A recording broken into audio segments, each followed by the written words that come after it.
Hoy nos adentramos en la historia de Julian Mantle, un superabogado que en apariencia lo tenía todo, absolutamente todo.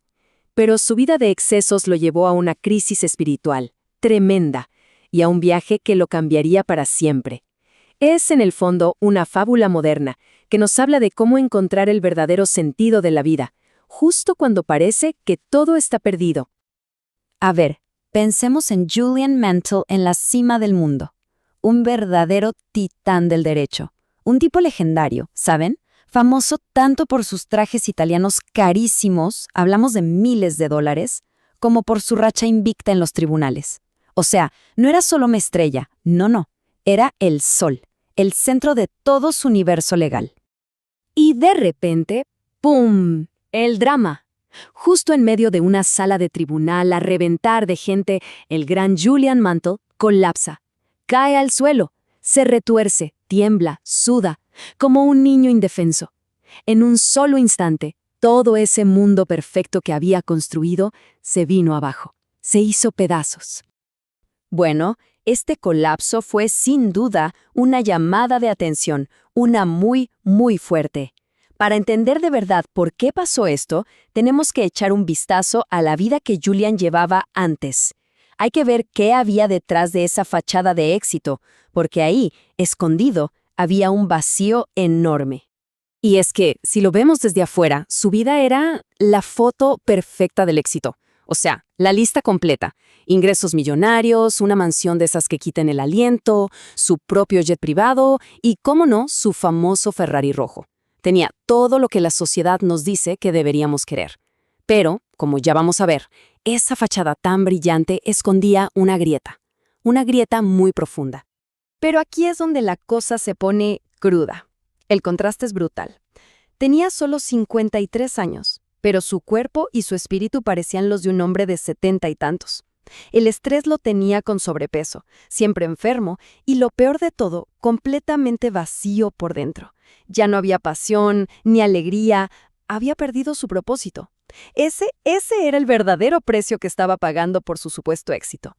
Y esta frase, estaba harto y cansado de estar harto y cansado. ¡Wow! Creo que resume su estado a la perfección. Había llegado a un punto límite de desesperación total. Y fue eso, ese sentimiento, el catalizador que lo empujó a buscar un cambio, pero un cambio radical. Simplemente ya no podía seguir así. Y aquí es donde empieza lo bueno, su increíble transformación. Julian literalmente deja todo atrás, su vida entera, y se embarca en una búsqueda para encontrar algo nuevo, un camino diferente. Un camino que, como vamos a ver, lo lleva hasta las cumbres del Himalaya. Fueron 3 años, pero ¿qué 3 años? Absolutamente cruciales. Primero, el ultimátum de su médico. O dejas la abogacía o dejas la vida. Así de claro. Luego, toma la decisión radical de venderlo todo. Su mansión, el jet, hasta el Ferrari. Y con eso, se va a la India. Su misión, encontrar a los místicos sabios de Sivana, de quienes se decía que conocían los secretos para una vida plena. Y el resultado de ese viaje es que es simplemente impresionante. El antes y después habla por sí solo. Pasó de ser un abogado envejecido, estresado, enfermo, a ser un hombre lleno de vida, sereno, que irradiaba una paz increíble. Pero, ojo, la transformación no fue solo física, Fue un renacimiento total, de cuerpo y alma. Entonces, cuando Julian finalmente regresa, no viene cargado de riquezas materiales, para nada. El verdadero tesoro que encontró fue otra cosa, la sabiduría, el secreto para vivir una vida mucho más rica, pero en un sentido más profundo, más significativo. Y ese era el secreto que estaba dispuesto a compartir. Ok, entonces, ¿cómo le enseñaron todo esto los sabios? Uno podría pensar que con textos súper complejos o lecciones interminables, pero no. Lo hicieron a través de una fábula. Una historia sencilla, casi mística, que dentro escondía 7 virtudes clave para una vida, digamos, más iluminada. El líder de estos sabios, un tal Yogi Raman, lo tenía clarísimo. Nunca subestimes el poder de la simplicidad. Por eso eligió una fábula. A primera vista puede parecer algo para niños, ¿verdad? Pero no hay que dejarse engañar. Cada uno de sus elementos, por más raros que parezcan, esconde un principio eterno. Una verdad bien profunda. Y aquí es donde la historia se pone interesante y un poco extraña. ¿Qué hay en esta fábula? Pues un jardín espectacular, un faro rojo altísimo, un luchador de sumo gigante de casi 3 metros y un caminito hecho de diamantes. Suena raro, lo sé, pero cada imagen es un símbolo, y cada símbolo una lección que vamos a empezar a descifrar ahora mismo. Muy bien, empecemos por el principio. La primera virtud, la base de todo, el jardín. ¿Qué representa el jardín en esta fábula? Pues nada más y nada menos que la mente.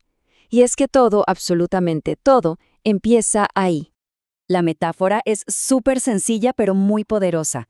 La mente es como un jardín. Si la cuidas, si la cultivas, va a florecer. Pero si dejas que las malas hierbas, o sea, la preocupación, la negatividad, la ansiedad, crezcan sin control, pues nunca vas a encontrar paz. La idea es simple, ser el guardián de ese jardín, no permitir que ni un solo pensamiento negativo eche raíces. Y para que nos demos una idea de la magnitud de esto, escuchen este dato que los sabios le dieron a Julian. Una persona promedio tiene 60,000 pensamientos al día. Es una locura, 60,000, una cantidad enorme. Pero esperen, que lo más fuerte no es la cantidad, es la calidad. De esos 60,000 pensamientos, resulta que el 95% son los mismos que tuvimos ayer. Y peor aún, la gran mayoría de ellos son negativos. Los sabios lo llamaban la tiranía del pensamiento empobrecido.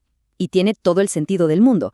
Vivimos atrapados en un bucle, repitiendo las mismas preocupaciones una y otra vez. Ok, ¿y cómo empezamos a cambiar esto? ¿Cómo entrenamos la mente?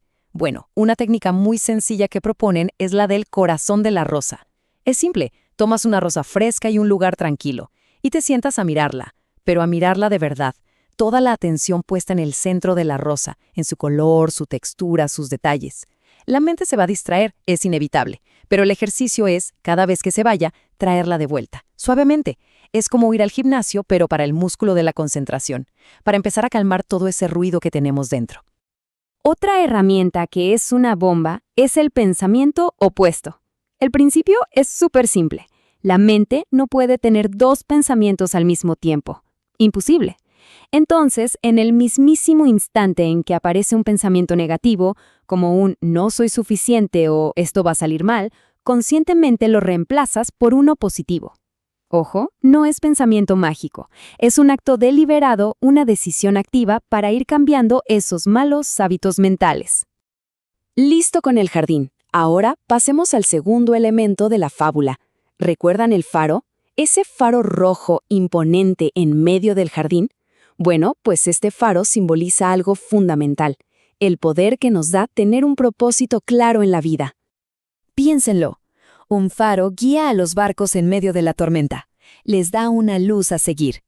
De la misma manera, un propósito claro en la vida nos da dirección.